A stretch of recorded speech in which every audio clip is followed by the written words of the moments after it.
The meaning of yoga. Practitioners of yoga aim for union with the self. Yoga is Sanskrit for union, by undertaking distinctive mental and physical exercises. Most of these exercises can be traced back to the Yoga Sutras of Patanjali, which were written about 2000 years ago. Patanjali's system, known as Raja Yoga, contains 8 distinctive levels and practices. Yama, conduct of life in relation to others, avoiding untruth, theft, injury to others, sensuality and greed. Niyama, conduct towards oneself, cleanliness, tranquility, austerity, study and devotion. Asana, stretching, bending, balancing and sitting exercises. These exercises are nowadays collectively known as Hatha Yoga. Pranayama, breathing exercises which aim to control the mind.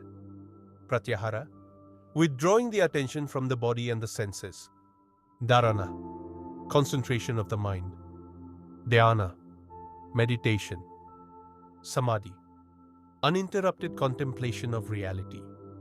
Most of these practices can be found in other spiritual systems. The only exceptions are Hatha Yoga and Pranayama, and it is these which give Raja Yoga its distinctive character. When visitors asked Sri Ramana about these practices, he would usually criticize Hatha Yoga because of its obsession with the body. It is a fundamental premise of his teachings that spiritual problems can only be solved by controlling the mind, and because of this, he never encouraged the practice of spiritual disciplines which devoted themselves primarily to the well-being of the body. He had a higher opinion of pranayama, breath control, saying that it was a useful aid for those who could not otherwise control their mind, but on the whole, he tended to regard it as a beginner's practice. His views on the other aspects of Raja Yoga, such as morality, meditation and samadhi, have been dealt with in separate chapters. In addition to Raja Yoga, there is another popular system called Kundalini Yoga. The practitioners of this system concentrate on psychic centers, chakras, in the body in order to generate a spiritual power they call Kundalini. The aim of this practice is to force the Kundalini up a psychic channel, the Sushumna, which runs from the base of the spine to the brain. The Kundalini yogi believes that when this power reaches the Sahasrara, the highest chakra located in the brain, self-realization will result. Sri Ramana never advised his devotees to practice Kundalini Yoga since he regarded it as being both potentially dangerous and unnecessary. He accepted the existence of the Kundalini power and the chakras, but he said that even if the Kundalini reached the Sahasrara, it would not result in realization. For final realization, he said, the Kundalini must go beyond the Sahasrara, down another Nadi, psychic nerve. He called Amrita Nadi, also called the Paranadi or Jivanadi, and into the heart center on the right-hand side of the chest. Since he maintained that self-inquiry would automatically send the Kundalini to the heart center, he thought that separate yoga exercises were unnecessary. The self is reached by the search for the origin of the ego and by diving into the heart. This is the direct method of self-realization. One who adopts it need not worry about nadis, the brain center, Sahasrara, the Sushumna, the Paranadi, the Kundalini, Pranayama, or the 6 centers, chakras. In addition to the practices outlined above, Hinduism contains another yoga called Karma Yoga, the yoga of action. Practitioners of this system aim to evolve spiritually by selflessly serving and assisting others. Although it is spoken of highly in the Bhagavad Gita, Sri Ramana generally discouraged his devotees from following this path since it presupposes the existence of an I who is going to perform the good deeds and other people who are in need of assistance. He only encouraged it if he felt that particular devotees were incapable of following the paths of Jnana, Bhakti, or Raja Yoga. If an aspirant be unsuited temperamentally for the first 2 methods, Jnana and Bhakti, and circumstantially on account of age for the 3rd method, Yoga, he must try the Karma Marga, the path of Karma Yoga. His nobler instincts become more evident and he derives impersonal pleasure. the man also becomes duly equipped for one of the three aforesaid paths. Sri Ramana stressed that to be successful, the karma yogi must be free of the notion that he himself is helping others, and that he must also be unattached and indifferent to the consequences of his actions. Although he rarely gave karma yoga more than a lukewarm endorsement, he did admit that both of these conditions would be met if all actions were performed without the I am the doer idea. The rest of the chapter is Q&A format. Yoga means union. I wonder, union of what with what? Exactly. Yoga implies prior division, and it means later union of one thing with another. But who is to be united, and with whom? You are the seeker, seeking union with something. If you assume this, then that something must be apart from you. But yourself is intimate to you, and you are always aware of it. Seek it and be it. Then it will expand as the infinite, and there will be no question of yoga. Whose is the separation, Vyoga? I don't know. Is there really separation? Find out to whom is the Vyoga. That is yoga. Yoga is common to all paths. Yoga is really nothing but ceasing to think that you are different from the self or reality. All the yogas, karma, jnana, bhakti, and raja, are just different paths to suit different natures with different modes of evolution. They are all aimed at getting people out of the long-cherished notion that they are different from the self. There is no question of union or yoga in the sense of going and joining something that is somewhere away from us or different from us, because you never were or could be separate from the self. What is the difference between yoga and inquiry? Yoga enjoins chittavritti nirodha, repression of thoughts, whereas I prescribe atmanvashana, quest of oneself. This latter method is more practicable. The mind is repressed in swoon, or as the effect of fasting. But as soon as the cause is withdrawn, the mind revives. That is, the thoughts begin to flow as before. There are just two ways of controlling the mind. Either seek its source, or surrender it to be struck down by the supreme power. Surrender is the recognition of the existence of a higher overruling power. If the mind refuses to help in seeking the source, let it go and wait for its return. Then turn it inwards. No one succeeds without patient practice. Is it necessary to control one's breath? Breath control is only an aid for diving deep within oneself. One may as well dive down by controlling the mind. When the mind is controlled, the breath is controlled automatically. One need not attempt breath control. Mind control is enough. Breath control is only recommended for those who cannot control their minds directly. When should one do pranayama, and why is it effective? In the absence of inquiry and devotion, the natural sedative, pranayama, breath regulation, may be tried. This is known as yoga marga, the path of yoga. If life is imperiled, the whole interest centers round one point, the saving of life. If the breath is held, the mind cannot afford to, and does not, jump at its pets, external objects. Thus, there is rest for the mind so long as the breath is held. All attention being turned on breath or its regulation, other interests are abandoned. The source of breath is the same as that of the mind. Therefore, the subsidence of either leads effortlessly to the subsidence of the other. Will concentration on chakras quieten the mind? Fixing their minds on psychic centers such as the Sahasrara, the thousand-petaled lotus chakra, yogis remain any length of time without awareness of their bodies. As long as this state continues, they appear to be immersed in some kind of joy. But when the mind, which has become tranquil, emerges and becomes active again, it resumes its worldly thoughts. It is therefore necessary to train it with the help of practices like Dhyana, meditation. Whenever it becomes externalized, it will then attain a state in which there is neither subsidence nor emergence. Is the mind control induced by pranayama also temporary?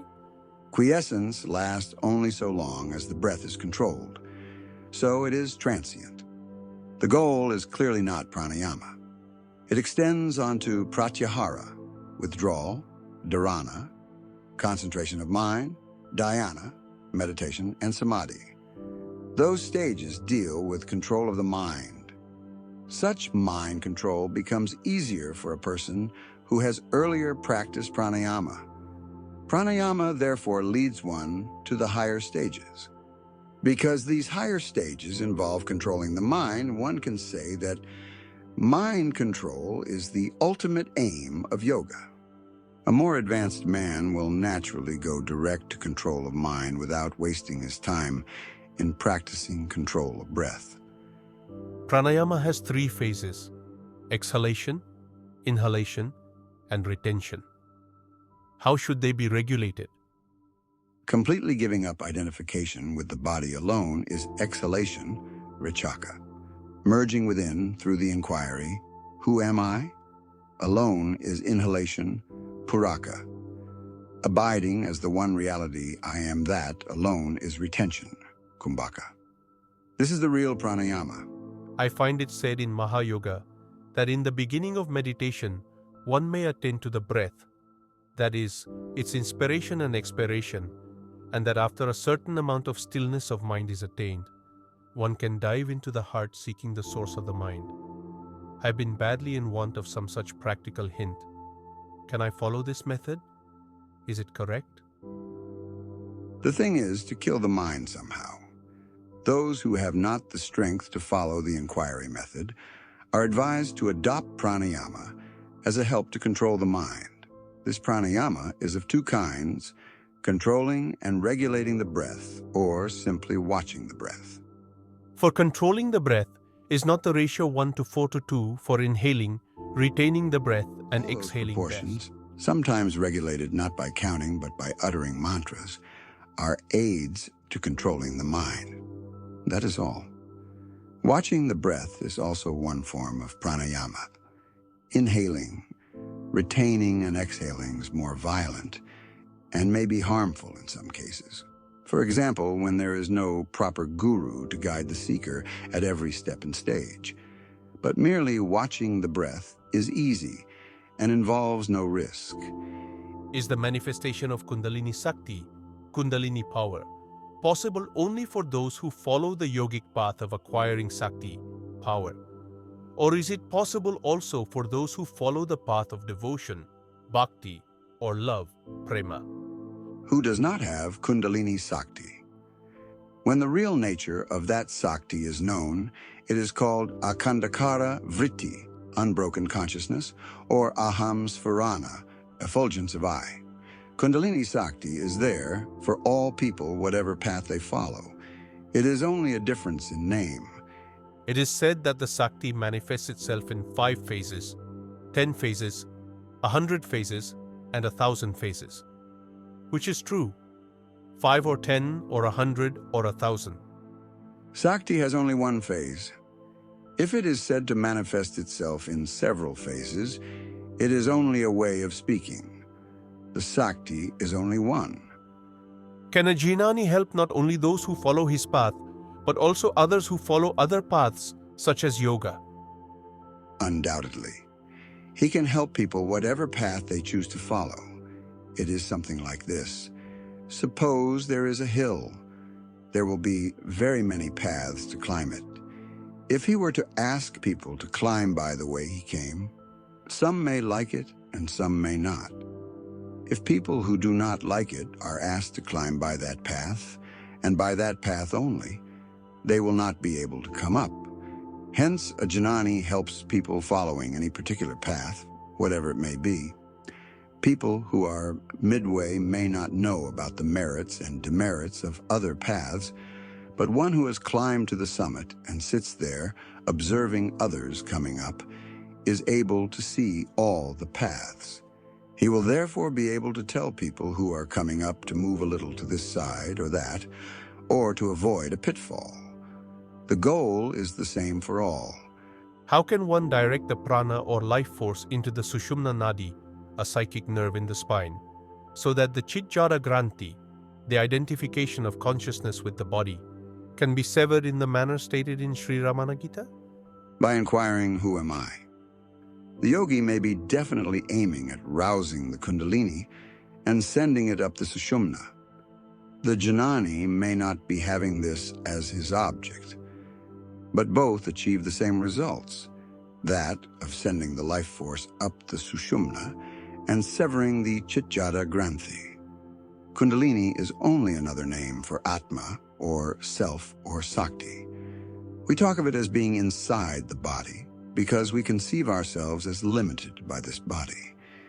But it is in reality both inside and outside, being not different from self, or the Sakti. How to churn up the nadis, psychic nerves, so that the Kundalini may go up the Sushumna. Though the yogi may have his methods of breath control for this object, the Jnani's method is only that of inquiry. When by this method the mind is merged in the self, the Sakti or Kundalini, which is not apart from the self, rises automatically. The yogis attach the highest importance to sending the Kundalini up to the Sahasrara, the brain center, or the 1,000-petaled lotus. They point out the scriptural statement that the life current enters the body through the fontanelle and argue that Vyoga, separation, having come about that way, yoga union must also be effected in the reverse way. Therefore, they say, we must by yoga practice gather up the pranas and enter the fontanelle for the consummation of yoga. The Jnanas, on the other hand, point out that the yogi assumes the existence of the body and its separateness from the self. Only if this standpoint of separateness is adopted can the yogi advise effort for reunion by the practice of yoga. In fact, the body is in the mind, which has the brain for its seat. That the brain functions by light borrowed from another source is admitted by the yogis themselves in their fontanelle theory. The Jnani further argues, if the light is borrowed, it must come from its native source. Go to the source direct and do not depend on borrowed resources. That source is the heart, the self. The self does not come from anywhere else and enter the body through the crown of the head. It is as it is, ever sparkling, ever steady, unmoving, and unchanging. The individual confines himself to the limits of the changeful body or of the mind which derives its existence from the unchanging self. All that is necessary is to give up this mistaken identity. And that done, the ever-shining self will be seen to be the single, non-dual reality. If one concentrates on the Sahasrara, there is no doubt that the ecstasy of Samadhi ensues. The vasanas, that is, the latent mental tendencies, are not, however, destroyed. The yogi is therefore bound to wake up from the Samadhi, because release from bondage has not yet been accomplished. He must still try to eradicate the vasanas inherent in him so that they cease to disturb the peace of his Samadhi. So he passes down from the Sahasrara to the heart through what is called the Jivanadi, which is only a continuation of the Sushumna. The Sushumna is thus a curve. It starts from the lowest chakra, rises through the spinal cord to the brain, and from there bends down and ends in the heart. When the yogi has reached the heart, the Samadhi becomes permanent. Thus we see that the heart is the final center. Hatha yogic practices are said to banish diseases effectively and are therefore advocated as necessary preliminaries to Jnana yoga. Let those who advocate them use them. It has not been the experience here. All diseases will be effectively annihilated by continuous self-inquiry. If you proceed on the notion that health of body is necessary for health of mind, there will never be an end to the care of the body. Is not Hatha yoga necessary for the inquiry into the self? Each one finds some one method suitable to himself because of latent tendencies, purva samskaras. Can Hatha yoga be accomplished at my age? Why do you think of all that? Because you think the self is exterior to yourself, you desire it and try for it. But do you not exist all along? Why do you leave yourself and go after something external? It is said in Aparoksha Anubhuti that Hatha Yoga is a necessary aid for inquiry into the self. The Hatha yogis claim to keep the body fit so that the inquiry may be effected without obstacles. They also say that life must be prolonged so that the inquiry may be carried to a successful end. Furthermore, there are those who use some medicines, kayakalpa, with that end in view. Their favorite example is that the screen must be perfect before the painting is begun. Yes, but which is the screen and which the painting? According to them, the body is the screen and the inquiry into the self is the painting. But is not the body itself a picture on the screen, the self? But Hatha Yoga is so much spoken of as an aid. Yes. Even great pandits, well versed in the Vedanta, continue the practice of it. Otherwise, their minds will not subside. So you may say it is useful for those who cannot otherwise still the mind. What are asanas, postures or seats? Are they necessary? Many asanas with their effects are mentioned in the Yoga Sastras. The seats are the tiger skin, grass, etc. The postures are the lotus posture, the easy posture, and so on. Why all these only to know oneself? The truth is that from the self, the ego rises up, confuses itself with the body, mistakes the world to be real, and then, covered with egotistic conceit, it thinks wildly and looks for asanas, seats. Such a person does not understand that he himself is the center of all and thus forms the basis for everything. The asana, seat, is meant to make him sit firm. Where and how can he remain firm except in his own real state? This is the real asana. Attaining the steadiness of not swerving from the knowledge that the base, asana, upon which the whole universe rests is only self, which is the space of true knowledge, the illustrious ground, alone is the firm and motionless posture, asana, for excellent meditation. In what asana is Bhagavan usually seated? In what asana? In the asana of the heart. Wherever it is pleasant, there is my asana. That is called sukhasana, the asana of happiness. That asana of the heart is peaceful and gives happiness. There is no need for any other asana for those who are seated in that asana. The Gita seems to emphasize Karma Yoga, for Arjuna is persuaded to fight. Shri Krishna himself set the example by an active life of great deeds. The Gita starts by saying that you are not the body and that you are not, therefore, the karta, the doer. What is the significance? It means that one should act without thinking that oneself is the actor. Actions will go on even in the egoless state. Each person has come into manifestation for a certain purpose, and that purpose will be accomplished whether he considers himself to be the actor or not. What is Karma Yoga? Is it non-attachment to karma, action, or its fruit? Karma yoga is that yoga in which the person does not arrogate to himself the function of being the actor. All actions go on automatically. Is it non-attachment to the fruits of actions? The question arises only if there is the actor. It is said in all the scriptures that you should not consider yourself to be the doer. So Karma Yoga is kartritva buddhi rahita karma, action without the sense of doership. Yes, quite so. The Gita teaches that one should have an active life from beginning to end. Yes, the actorless action. If one remains quiet, how is action to go on? Where is the place for Karma Yoga? Let us first understand what karma is, whose karma it is, and who is the doer. Analyzing them and inquiring into their truth, one is obliged to remain as the self in peace. Nevertheless, even in that state, the actions will go on. Is it the self or another? Is the self concerned with actions? No, not the self. It is another, different from the self.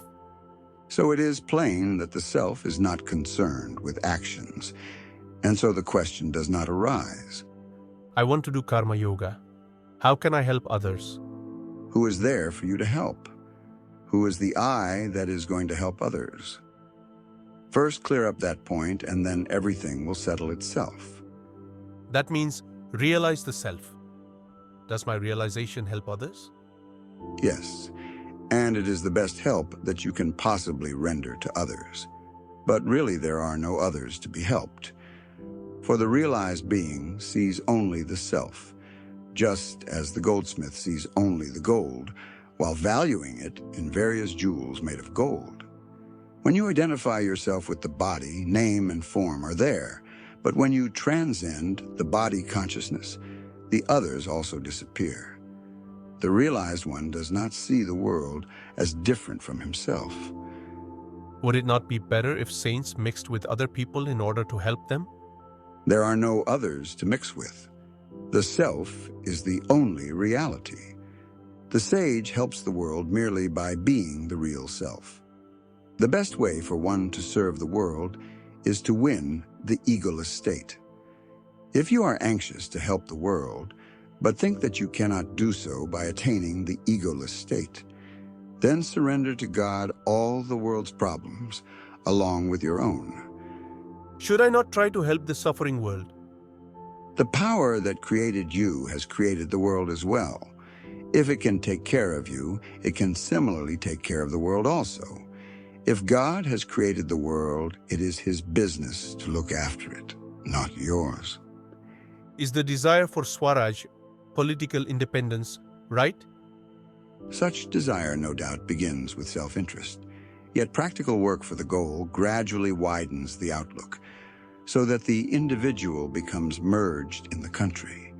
Such merging of the individuality is desirable, and the related karma is nishkama karma. If Swaraj is gained after a long struggle and terrible sacrifices, is not the person justified in being pleased with the result and elated by it? He must have, in the course of his work, surrendered himself to the higher power whose might must be kept in mind and never lost sight of. How then can he be elated? He should not even care for the result of his actions. Then alone the karma becomes unselfish.